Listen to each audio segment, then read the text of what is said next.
The sun blazed mercilessly over the Sahel Desert of Burkina Faso as Captain Ibrahim Traore stood on the observation deck of his military compound.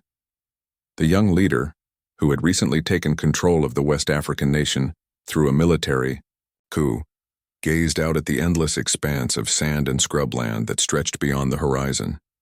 His mind was not on the political challenges that surrounded him, nor the international pressure mounting from world leaders.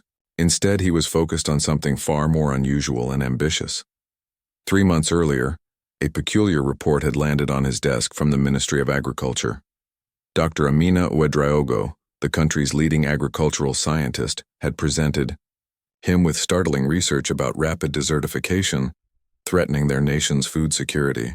The Sahara Desert was expanding southward at an alarming rate of nearly 6 miles per year, swallowing fertile farmland and displacing entire communities.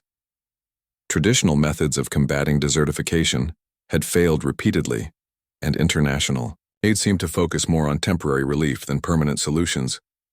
But Dr. Ouedraogo had proposed something extraordinary. Her research team had been studying the ecological impact of rabbit populations in various desert environments around the world. They discovered that in controlled circumstances, rabbits could actually help restore desert ecosystems through their unique digestive processes and burrowing behaviors. Their droppings acted as natural fertilizer, while their extensive tunnel systems helped retain precious rainwater and prevented soil erosion. The idea seemed absurd at first. Most experts believed rabbits would simply add to the environmental problems competing with existing wildlife for scarce resources. However, Dr. Ouedraogo's team had spent 2 years conducting small-scale experiments in isolated desert patches. The results were remarkable. Areas where they had introduced carefully managed rabbit colonies showed significant improvements in soil quality, increased vegetation growth, and better water retention during the brief rainy seasons. Traore had always been known for his unconventional thinking, even during his days as a young military officer. He had risen through the ranks not just through discipline and strategy, but by implementing creative solutions to complex problems. When faced with supply shortages during border conflicts, he had organized innovative resource-sharing programs with local communities. When traditional military tactics failed against insurgent groups, he had developed new approaches that combined military precision with community engagement. The rabbit proposal aligned perfectly with his vision for Burkina Faso's future. He wanted to transform his nation from a country dependent on foreign aid into a self-sufficient powerhouse. The project could potentially address multiple issues simultaneously: environmental restoration, food security, economic development, and international recognition for innovative environmental stewardship. After weeks of intense consultation with his advisors, environmental scientists, and military strategists, Traore made his decision. He would authorize the most ambitious ecological experiment in modern African history. The plan involved acquiring 1 million rabbits from various international sources, establishing breeding facilities, and systematically releasing them across targeted desert regions in carefully planned phases. The logistics were staggering. His team needed to coordinate with rabbit breeders across Europe, North America, and Australia. They had to construct specialized transportation systems, build temporary housing facilities, and train hundreds of personnel in rabbit care and management. The project required significant financial investment, which Traore decided to fund through a combination of government resources and innovative partnerships with international environmental organizations. Dr. Ouedraogo was appointed as the project's scientific director, working alongside Colonel Moussa Diallo, a logistics expert who had previously managed complex military operations across difficult terrain. Together, they developed a comprehensive implementation strategy that divided the target area into manageable sections, each with specific timelines and success metrics. The international community's reaction was mixed. Some environmental groups praised the innovative approach and offered technical support. Others expressed serious concerns about the potential ecological disruption that could result from introducing such a large non-native population into a fragile desert ecosystem. Several neighboring countries worried about the possibility of uncontrolled rabbit migration across their borders. Traore remained undeterred by the criticism. He had faced skepticism throughout his military and political career, and he understood that groundbreaking initiatives always generated controversy. He believed that bold action was necessary to address the existential threat of desertification, and he was prepared to take personal responsibility for the outcomes. As the project moved from planning to implementation, Traore found himself working 18-hour days, coordinating with teams across multiple continents. He personally visited rabbit breeding facilities in the Netherlands and Argentina, learning about optimal breeding conditions and transportation methods. He met with veterinarians, ecologists, and logistics coordinators to ensure every detail was carefully planned and executed. The first shipments began arriving at Ouagadougou's international airport on a crisp morning in November. Thousands of specially designed containers, each housing dozens of carefully selected rabbits, were unloaded by teams of trained handlers. The sight was surreal. Military personnel, scientists, and veterinarians working together to manage what appeared to be the world's largest rabbit relocation operation. Local media coverage was intense, with journalists from around the world arriving to document this unprecedented experiment. International news networks sent their best environmental correspondents, while social media platforms buzzed with speculation, humor, and debate about the project's potential outcomes. Traore knew that the eyes of the world were upon him and his small West African nation. The success or failure of this project would not only determine Burkina Faso's environmental future, but could also influence how the international community viewed African leadership and innovation. The pressure was immense, but so was his determination to prove that unconventional solutions could address seemingly impossible challenges. The stage was set for one of the most unusual environmental experiments in human history, with potentially far-reaching consequences that no one could fully predict. The massive logistical operation began at dawn on December 15th, when hundreds of military trucks loaded with rabbit containers started their journey from the capital toward the designated release zones in the northern desert regions. Captain Traore had personally inspected each convoy, ensuring that every vehicle was equipped with proper ventilation systems, water supplies, and temperature control mechanisms to keep the rabbits healthy during the long journey across Burkina Faso's challenging terrain. Dr. Ouedraogo rode in the lead vehicle of the first convoy, constantly monitoring the condition of their precious cargo through sophisticated tracking systems. Each container was equipped with sensors that transmitted real-time data about temperature, humidity, and the animal's stress levels. The scientific team had spent months developing these monitoring systems, knowing that the success of the entire project depended on maintaining optimal conditions for the rabbits throughout the transportation and release process. The journey to the first release site took nearly 8 hours, crossing vast stretches of increasingly barren landscape. As the convoy moved north, the vegetation became sparser and the soil more sandy. Local communities along the route gathered to watch the unusual procession, with children running alongside the trucks and adults staring in bewilderment at the sight of military vehicles carrying what appeared to be the world's largest collection of rabbits. Word of the convoy's progress spread rapidly through social media, with people posting videos and photos of the trucks passing through their villages. International news crews had positioned themselves at strategic points along the route, broadcasting live coverage of what they dubbed the Great Rabbit March. The hashtag #MillionRabbits began trending worldwide, with reactions ranging from admiration and curiosity to skepticism and outright ridicule. At the first release site, a team of 50 specialists had been working for weeks to prepare the area.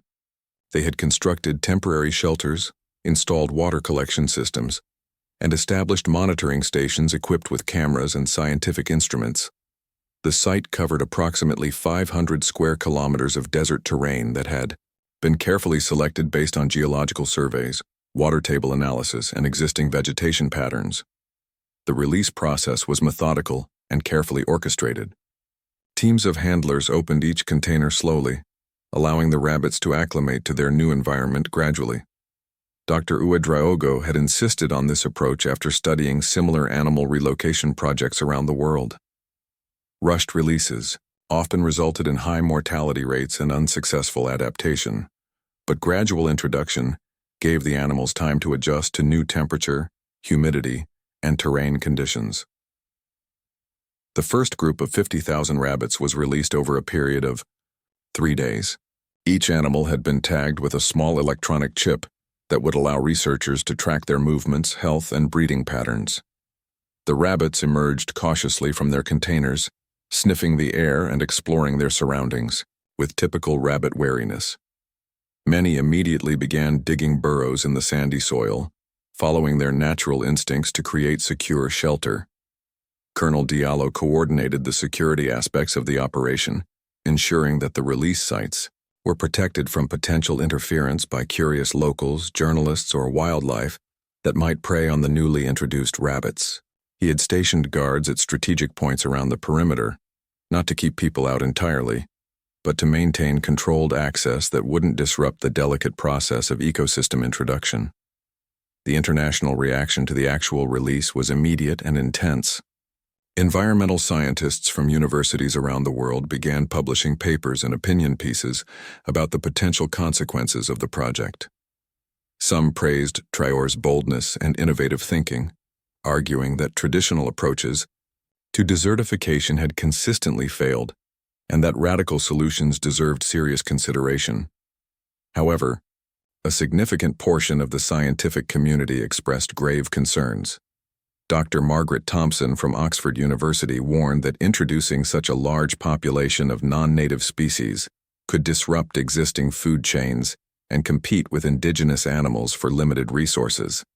She pointed out that similar projects in Australia and other countries had sometimes resulted in ecological disasters when introduced species multiplied beyond control. The African Union called an emergency session to discuss the potential regional implications of Burkina Faso's rabbit experiment. Several neighboring countries, particularly Mali and Niger, expressed concerns about the possibility of rabbit populations crossing borders and affecting their own agricultural areas. They demanded assurances that Burkina Faso would take responsibility for any negative consequences that might extend beyond their national boundaries. Traore addressed these concerns in a televised speech to the nation and the international community. Standing before a map showing the release sites, he explained his commitment to careful monitoring and adaptive management of the project. He announced the establishment of an international oversight committee that would include scientists from multiple countries and have access to all data collected from the experiment. The economic implications of the project began attracting attention from unexpected quarters. Agricultural economists noted that if successful, the rabbit experiment could potentially transform Burkina Faso's food security situation and create new export opportunities.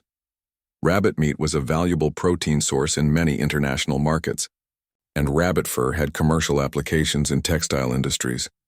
Local communities near the release sites had mixed reactions to their new neighbors.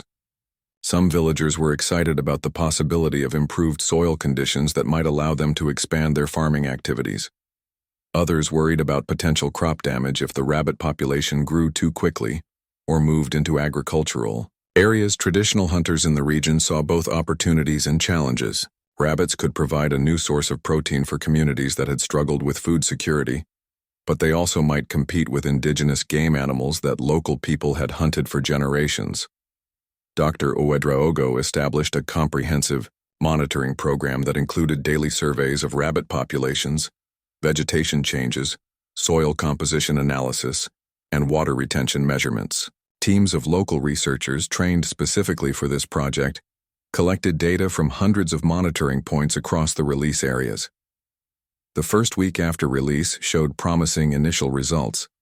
The rabbits appeared to be adapting well to their new environment, with mortality rates lower than projected. Their burrowing activities had already begun creating the underground tunnel systems that researchers hoped would improve water retention and soil stability.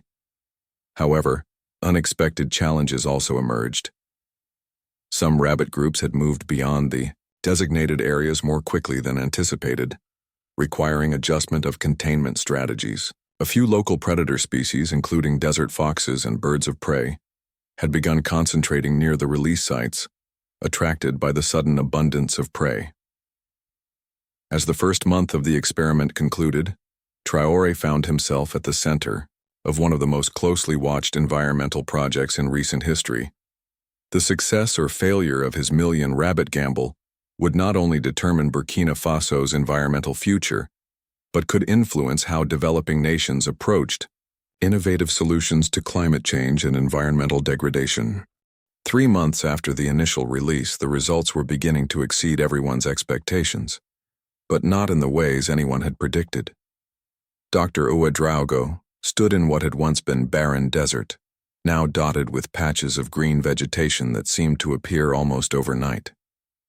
The rabbit burrows had created an intricate underground network that was capturing and storing rainwater with remarkable efficiency. But the ecological changes were happening faster and more dramatically than any computer model had suggested possible. The rabbit population had adapted to desert life with surprising success. Their numbers had stabilized at around 800,000 individuals across all release sites, indicating that natural population controls were functioning effectively. However, their behavior patterns were unlike anything documented in previous rabbit studies. Instead of the expected random distribution, the rabbits had organized themselves into highly structured colonies that seemed to follow sophisticated territorial arrangements.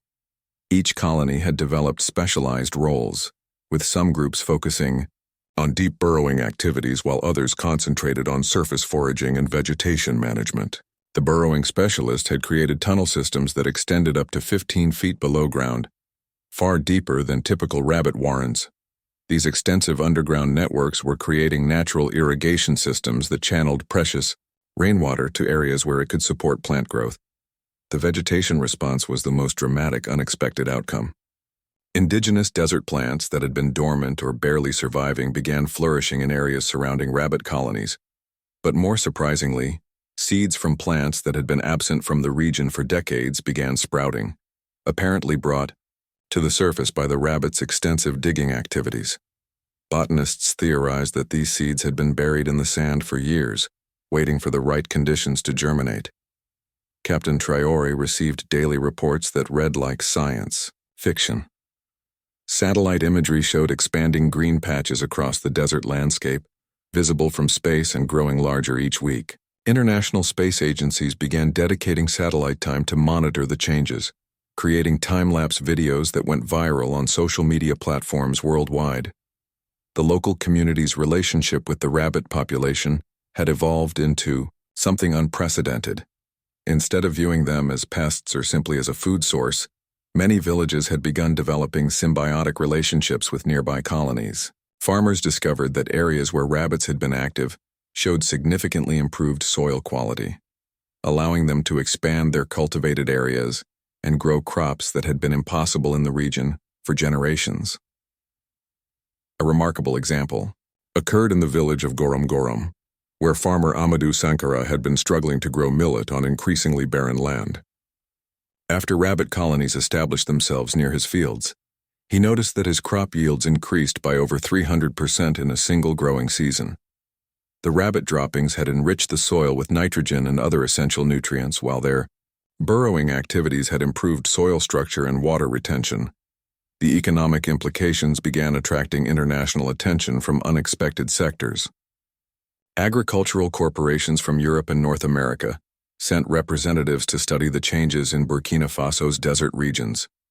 Some companies began exploring partnerships to develop sustainable farming techniques based on the rabbit desert ecosystem that was emerging. However, the rapid success also created new challenges that Traore and his team had not anticipated. The improved conditions began attracting other wildlife species to the region. Gazelles, ostriches, and various bird species started migrating to areas where rabbit colonies had established themselves, creating complex ecological interactions that required constant monitoring and management. The international scientific community was divided in their interpretations of the results.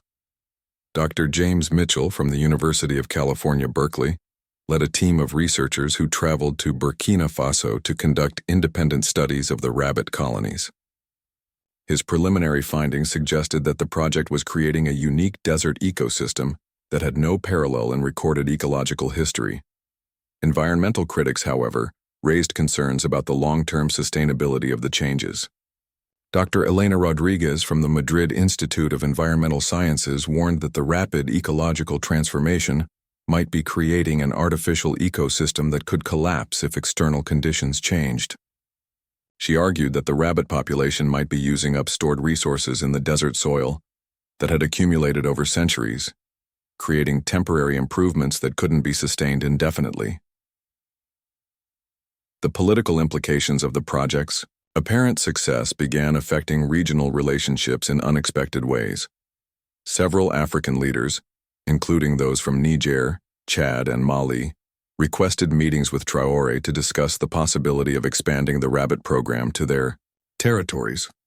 The African Union, which had initially expressed skepticism about the project, began organizing conferences to study the potential for similar initiatives across the Sahel region.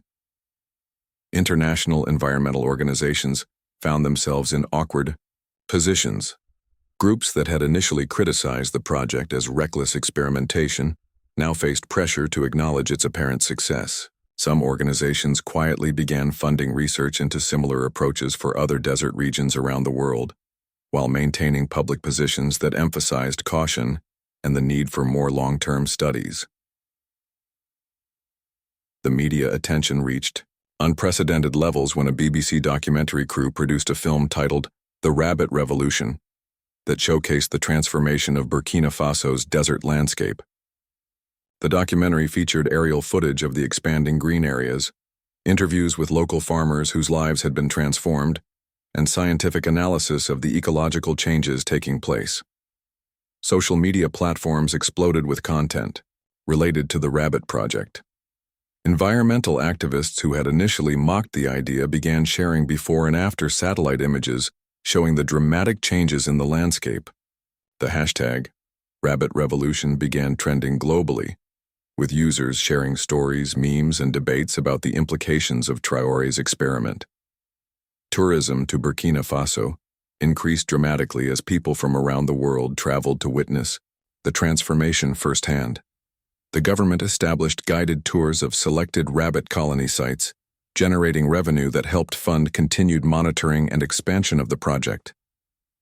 Dr. Ouedraogo found herself invited to environmental conferences around the world to present her findings. Universities began offering her research positions and consulting contracts, while environmental organizations sought her expertise for similar projects in other regions. She had become one of the most recognized environmental scientists in Africa, all because of an experiment that many had initially dismissed as impossible. As the 6th month of the project approached, Traore realized that his rabbit gamble had succeeded beyond his wildest expectations, but it had also created challenges and responsibilities that he hadn't fully anticipated. The eyes of the world remained focused on Burkina Faso, waiting to see whether the remarkable changes would continue or whether unforeseen consequences would emerge to challenge the apparent success story. The 7th month brought an unexpected crisis that threatened to unravel everything Captain Traore had accomplished. Dr. Ouedraogo burst into his office on a sweltering Tuesday morning with satellite images that showed disturbing changes in the rabbit colony patterns. Several colonies had suddenly abandoned their established territories and were migrating in massive groups toward the southern borders of the country. The migration wasn't random. Advanced tracking data revealed that over 200,000 rabbits were moving in coordinated waves toward agricultural regions near the borders with Ghana and Togo. Local farmers in these areas began reporting crop damage as thousands of rabbits descended on their fields overnight.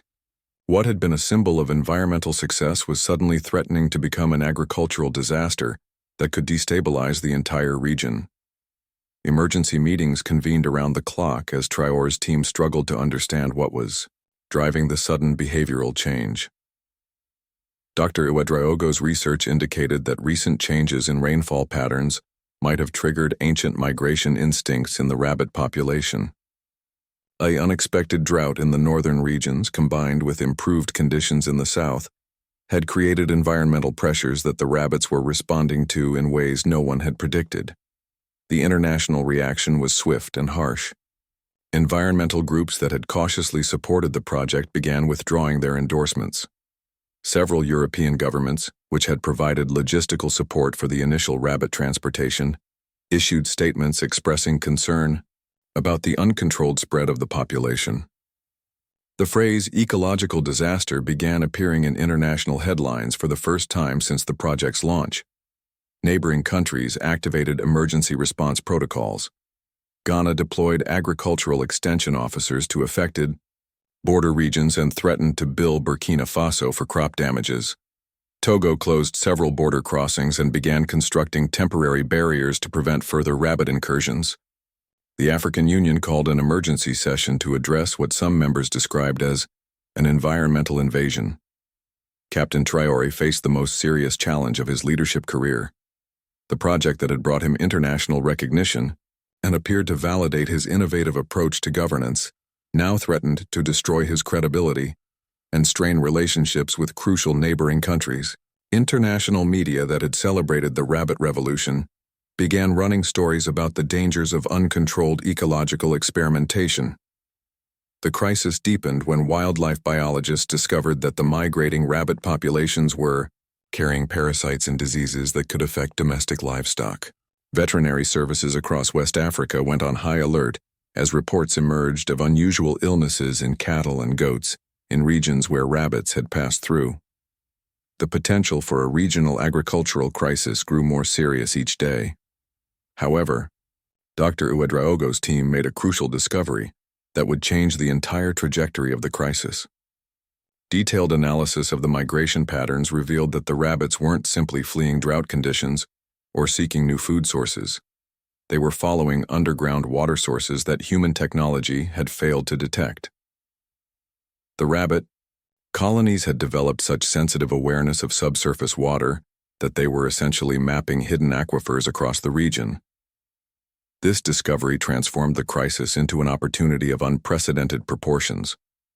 Hydrologists and geological surveys teams rushed to Burkina Faso to study the rabbit migration routes. Their findings confirmed that the animals were leading them to water resources that could revolutionize agriculture across the entire Sahel region. The rabbits had become living dowsing rods, identifying water sources that could support expanded farming and human settlement in areas previously considered uninhabitable. The governments of Ghana and Togo, initially furious about the crop damage, began reconsidering their positions when they realized that the rabbit migrations were revealing valuable water resources within their own territories. Teams of hydrologists confirmed the presence of significant underground water reserves along the rabbit migration corridors, potentially worth millions of dollars in agricultural and industrial applications. Captain Traore seized this opportunity to transform a crisis into a regional collaboration initiative. He proposed the creation of a West African water discovery consortium, with participating countries sharing the costs and benefits of following rabbit migration patterns to identify water resources across the region. The proposal offered compensation for crop damages while creating a framework for regional cooperation in water resource development. The scientific community was astounded by the implications of the discovery. Dr. Sarah Chen, a hydrologist from MIT who had traveled to study the situation, published papers describing the rabbit navigation abilities as biological GPS systems more sophisticated than any human technology. She theorized that the animals had evolved sensory capabilities that allowed them to detect minute changes in electromagnetic fields associated with underground water flows. Local communities along the migration routes began adapting to the presence of rabbit populations in remarkable ways. Instead of viewing them as pests, farmers started using rabbit movements as indicators for well placement and irrigation system development. Traditional knowledge holders in several villages reported that their ancestors had spoken of animals that could find water in the desert. But these stories had been dismissed as folklore until the Rabbit Project validated their accuracy. The economic transformation accelerated as international development organizations recognized the potential of rabbit-guided water discovery. The World Bank approved emergency funding for a comprehensive study of the phenomenon, while several European development agencies committed resources to help affected countries develop newly discovered water sources. Agricultural equipment manufacturers began developing specialized tools designed to work in areas where rabbit colonies indicated good soil and water conditions. irrigation companies sent representatives to study the underground tunnel systems created by the rabbits, discovering that these natural networks could be adapted into efficient water distribution systems for human agriculture. The rabbit population dynamics also stabilized in unexpected ways. After the initial migration surge, colony numbers began self-regulating based on available resources in each region. The animals had established territorial boundaries that seemed to optimize their environmental impact while maintaining sustainable population levels. Dr. Ouedraogo found herself coordinating research teams from 12 countries, all studying different aspects of the rabbit colony's environmental impact. Universities began establishing permanent research stations in Burkina Faso, creating a scientific tourism industry that brought additional revenue to the country. The media narrative shifted dramatically from crisis to breakthrough. International news organizations began featuring stories about the water-finding rabbits of West Africa and the potential for similar biological resource discovery methods in other parts of the world. Documentary filmmakers arrived to capture the story of how an environmental crisis had transformed into a regional development opportunity. As the first anniversary of the project approached, Captain Traore reflected on the unexpected journey that had taken his nation from a struggling West African country to the center of innovative environmental research. The rabbit experiment had evolved far beyond his original vision, creating possibilities that no one could have imagined when the first containers of rabbits arrived at Ouagadougou's airport.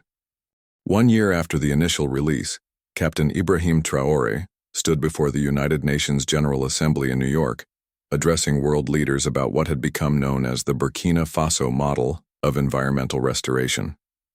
The transformation of his small West African nation had captured global attention, but the story he was about to tell would shock even his most ardent supporters. The rabbit colonies had evolved beyond anyone's expectations, developing behaviors and environmental interactions that challenged fundamental assumptions about animal intelligence and ecosystem management. Dr. Ouedraogo's latest research revealed that the rabbit populations were not merely responding to environmental conditions, but actively modifying their surroundings in sophisticated ways that suggested complex planning and communication abilities. Evidence had emerged that different rabbit colonies were coordinating their activities across vast distances. When drought threatened one region, colonies hundreds of miles away would begin digging deeper burrows to access water tables, then create surface trails that guided water flow toward the threatened areas. This inter-colony cooperation was creating a living irrigation system that spanned thousands of square kilometers. The environmental results were staggering. Satellite imagery showed that over 15,000 square kilometers of previously barren desert had transformed into productive landscape, supporting both wildlife and human agriculture. The expansion was continuing at a rate that suggested the entire Sahel region could be transformed within a decade if similar programs were implemented across national boundaries. International agricultural yields in areas influenced by rabbit activity had increased by an average of 400%. Farmers who had struggled to grow subsistence crops were now producing surplus harvests that were being exported to markets across West Africa. The village of Gorom Gorom had become a symbol of transformation, with farmers like Amadou Sankara now teaching sustainable agriculture techniques to visitors from around the world. The economic impact extended far beyond agriculture. Burkina Faso's GDP had grown by 25% in a single year, driven by agricultural exports, scientific tourism, and consulting contracts with other countries seeking to implement similar programs. The nation that had been dependent on foreign aid was now exporting expertise and advising governments across Africa and beyond. But the most remarkable discovery came from an unexpected source. Children in villages near rabbit colonies had begun reporting unusual dreams about water locations and weather patterns. Initially dismissed as coincidence, systematic investigation revealed that these children were accurately predicting rainfall and groundwater discoveries with remarkable precision. Dr. Fatima Al-Rashid, a neuroscientist from Cairo University, led a research team investigating this phenomenon. Her preliminary findings suggested that prolonged exposure to rabbit colonies might be affecting human sensory perception in ways similar to the animal's enhanced environmental awareness. Children appeared to be developing heightened sensitivity to electromagnetic fields and atmospheric changes. The implications were profound. If humans could learn to perceive environmental conditions with the same accuracy as the rabbit colonies, it could revolutionize agriculture, weather prediction, and natural resource management worldwide. Universities began establishing research programs to study these human-animal environmental interactions, with Burkina Faso becoming a center for a new field of study called bioenvironmental synchronization. The rabbit population had stabilized at approximately 1.2 million individuals distributed across the region in highly organized colonies. Each colony had developed specialized functions within the broader ecosystem network, some focused on deep water access, others on surface vegetation management, and still others appeared to serve as communication hubs that coordinated activities across the entire population. The discovery of rabbit communication networks stunned animal behaviorists. The colonies used a combination of ground vibrations, scent markers, and coordinated movement patterns to share information about environmental conditions across distances of hundreds of miles. This communication system was so sophisticated that researchers began studying it for applications in human communication technologies. Captain Traore's speech to the United Nations outlined his vision for expanding the model globally. He proposed the creation of an international bioenvironmental restoration initiative that would coordinate similar projects across the world's desert regions. Several countries, including Morocco, Kazakhstan, and Australia, had already expressed interest in adapting the Burkina Faso approach to their own environmental challenges. The proposal included provisions for sharing research data, coordinating wildlife management across national boundaries, and developing standardized protocols for introducing animal populations into degraded ecosystems. It represented a fundamental shift from traditional environmental protection approaches toward active ecosystem reconstruction using biological partnerships. Opposition came from unexpected quarters. Several large agricultural corporations expressed concern that bioenvironmental restoration could disrupt established farming patterns and reduce demand for expensive irrigation systems and chemical fertilizers. Some environmental organizations worried that the success in Burkina Faso might encourage reckless experimentation with ecosystems in other regions. The debate intensified when preliminary studies in Morocco and Kazakhstan showed promising early results from smaller-scale rabbit introduction programs. Environmental scientists around the world began taking sides in what became known as the biorestoration controversy, with passionate arguments on both sides about the risks and benefits of large-scale ecosystem manipulation. Dr. Ouedraogo found herself at the center of this global debate. Her research had become the foundation for a new environmental movement, but she remained cautious about rapid expansion. She insisted on rigorous scientific protocols and extensive environmental impact studies before any new programs were implemented. The rabbit colonies themselves seemed oblivious to the international attention they had generated. They continued their systematic transformation of the landscape, expanding their territory gradually and maintaining their sophisticated population control mechanisms. Researchers noted that the animals appeared to have developed cultural traditions within colonies, passing behavioral patterns from older generations to younger ones in ways that suggested learning and adaptation beyond simple instinct. Local communities throughout the region had integrated the rabbit colonies into their cultural practices and economic activities. Traditional ceremonies now included rituals honoring the animals' contribution to community prosperity. Children grew up learning to read rabbit movement patterns as indicators of environmental conditions. The medical implications of the project began attracting attention from pharmaceutical companies and medical researchers. The improved nutrition, resulting from enhanced agricultural yields, had dramatically reduced malnutrition rates in the region. Additionally, certain plants that had returned to areas influenced by rabbit activity showed promise for treating various diseases. As the second year of the project began, Captain Traore realized that his million rabbit gamble had evolved into something far beyond environmental restoration. It had become a model for human-animal cooperation that could potentially transform humanity's relationship with the natural world. The small nation of Burkina Faso had inadvertently become the laboratory for a new approach to environmental stewardship that might determine the future of human civilization in an era of climate change. 2 years after the first rabbit release, Captain Ibrahim Traore received a call that would change the trajectory of global environmental policy forever. The Secretary-General of the United Nations was personally inviting him to lead a new international initiative called the Global Biorestoration Alliance, with headquarters in Geneva, and a mandate to coordinate ecosystem restoration projects worldwide. The invitation came as results from similar projects in 12 countries demonstrated the universal applicability of the Burkina Faso model. Morocco's rabbit colonies had transformed 8,000 square kilometers of desert into productive agricultural land. Kazakhstan's program had restored grasslands that had been barren for decades. Even Australia's pilot project in the outback was showing promising early results, with native vegetation returning to areas that had been written off as permanently degraded. Dr. Ouedraogo had been appointed as the Alliance's chief scientific officer, leading a team of researchers from 43 countries. Her laboratory in Ouagadougou had become the world's premier center for bioenvironmental research, attracting graduate students and postdoctoral researchers from every continent. The small building that had started as an agricultural research facility was now a sprawling complex with satellite laboratories across West Africa. The transformation of Burkina Faso itself had exceeded every projection.